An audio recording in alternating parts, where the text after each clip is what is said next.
শুভ সকাল সবাইকে। তো আমরা গতকাল রামেশ্বরম এসেছিলাম ভোরবেলাতে এবং আমরা ভারত সেবাশ্রমে রয়েছিলাম। তো এখনো রয়েছি ওইখানে। তো আজকে আমাদের রামেশ্বরমের সাইট সিনে আমরা বেরিয়েছি। তো আমাদের একটু আগে আমরা হাউস অফ কালাম দেখে এলাম, যেখানে ডক্টর এপিজে আব্দুল কালামের বাড়ি ছিলেন, ওইখানে থাকতেন, ওইখানে আমরা ঘুরে এলাম। তো আমরা এখন রয়েছি ধনুষকড়িতে। এটা ধনুষকড়ি হচ্ছে ভারতের শেষ সীমা প্রান্ত। এরপরে একটু দূরে গেলে আমাদের শ্রীলঙ্কা চালু হয়ে যাবে। যেরকম আমাদের অটো ড্রাইভার বললেন যে এখান থেকে 18 কিলোমিটার দূরে শ্রীলঙ্কা চালু হয়ে যাচ্ছে। এইখান থেকে শ্রীরামচন্দ্রদেব এখানে আমাদের কি বলে রাম সেতু নির্মাণ করেছিলেন। যে রাম সেতু এখন যদিও দেখা যাবে না, কারণ যে সমুদ্রের তলে এখন সেটা ঢাকা হয়েছে। তো এমনি আপনারা এলে এখানকার জিনিস পরিবেশটা দেখতে পারেন, উপভোগ করতে পারেন। খুব সুন্দর দৃশ্য এখানে। এইদিকে একটা দেখতে পারেন, এদিকে অশোক স্তম্ভের একটা পিলার দেওয়া আছে পাঁচ সাইডে। এই দিকে দেখেন, এদিকে পিলারটা রয়েছে, এখানে আপনারা ছবি তুলতে পারেন এবং উপভোগ করতে পারেন। এরকম চলতে থাকছে আমাদের ট্রিপটা এবং মজা করছি। তো এবার যদি যা বলার বলবে। এই যে নমস্কার, শুভ সকাল। এখন আমরা ধনুষকোটিতে রয়েছি সবাই মিলে। আমরা 11 জনের ট্যুরে এসেছি, 11 জন মিলে সবাই।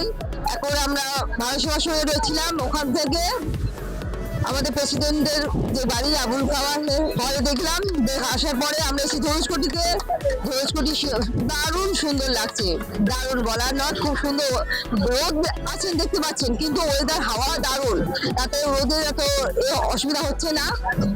এখান থেকেই শুনলেন তো আমাদের আগের ভিডিওতে, আমাদের আগের জন বললেন এখান থেকেই রামচন্দ্র শ্রীলঙ্কার উদ্দেশ্যে যাত্রা করেছিলেন। কিন্তু এখন সেই বাঁধটা আর নেই, কারণ শত্রুদের হাত থেকে বাঁচানোর জন্য রামচন্দ্র স্বয়ং নিজের হাতেই ধনুক দিয়ে এইটা ভেঙে দিয়েছিলেন। তার জন্য এটা নাম হচ্ছে ধনুষকোটি। আমরা ঘুরছি, আনন্দ করছি, এখানে রাখছি, পরে আবার আপনাদের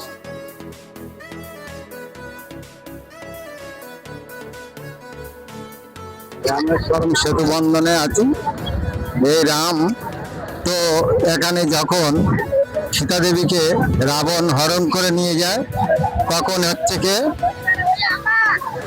খুব ক্লান্ত হয়ে জঙ্গলে জঙ্গলে বনে জঙ্গলে খুঁজে খুঁজে ক্লান্ত হয়ে খুঁজে খুঁজে এখানে এসেছিল। এসে সুগ্রীবের সঙ্গে মিত্র বন্ধুত্ব করে তবে সীতাকে উদ্ধার করার পথ পেয়েছিল।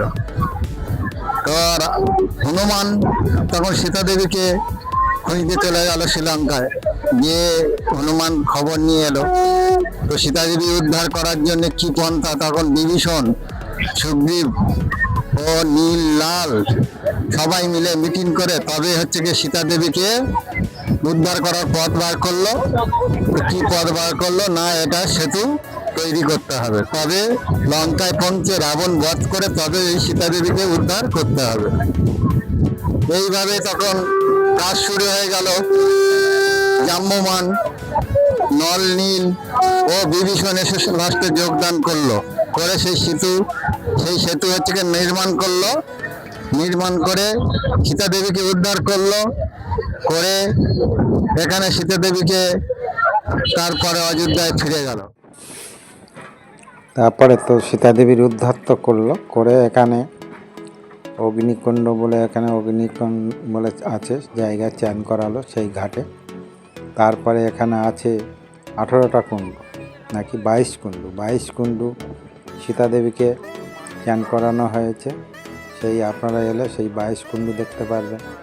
বিভীষণ মন্দির দেখতে পারবেন, যেখানে 12টা জ্যোতির্লিঙ্গ, এক জ্যোতির্লিঙ্গ এখানে আছে মহাদেবের, সেও দেখতে পারবেন।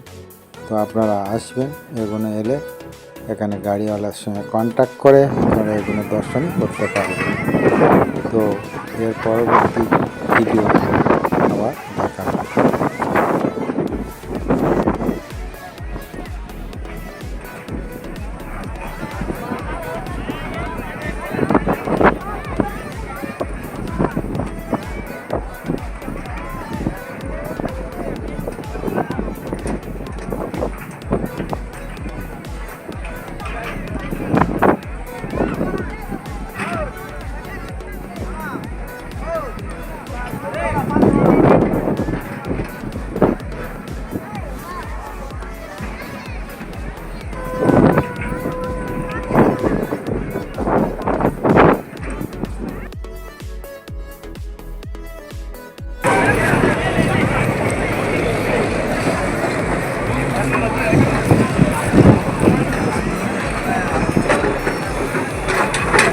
গাড়িটা কি করতে হয়েছে দেখ।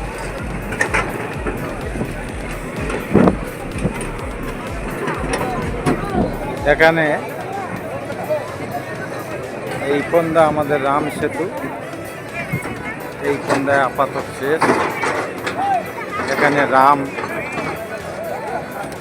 সাগর রাজার কাছে কথা দিয়েছিল, সীতা উদ্ধার হওয়ার পরে আমার তুমি মুক্তি লাভ করো। তো রাম এই কোন্দ সীতা উদ্ধার হয়ে গেছে, গেলে মোটামুটি এই পর্যন্ত